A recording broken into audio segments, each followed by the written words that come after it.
The first mosques were modeled on the place of worship of the Prophet Muhammad, the courtyard of his house at Medina, and were simply plots of ground marked out as sacred. Though the mosque as such has undergone many architectural changes, the building remains essentially an open space, generally roofed over, containing a mihrab and a minbar, with a minaret sometimes attached to it. The mihrab, a semicircular niche reserved for the imam to lead the prayer, points to the Qiblah, i.e., the direction of Mecca. The minbar, a seat at the top of steps placed at the right of the mihrab, is used by the preacher, khatib, as a pulpit. In the early days of Islam, the rulers delivered their speeches from the minbar. Occasionally there is also a maksurah, a box or wooden screen near the mihrab, which was originally designed to shield a worshipping ruler from assassins.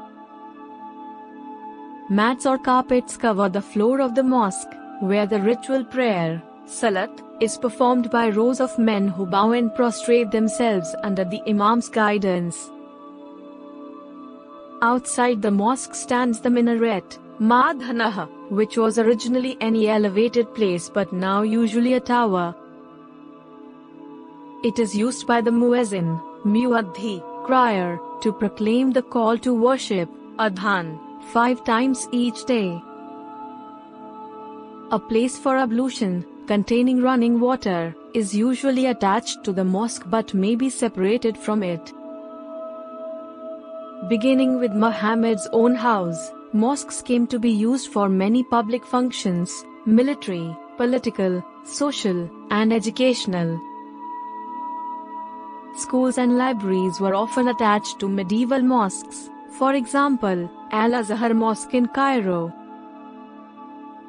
The mosque also functioned as a court of justice until the introduction of secular law into many Islamic countries in modern times.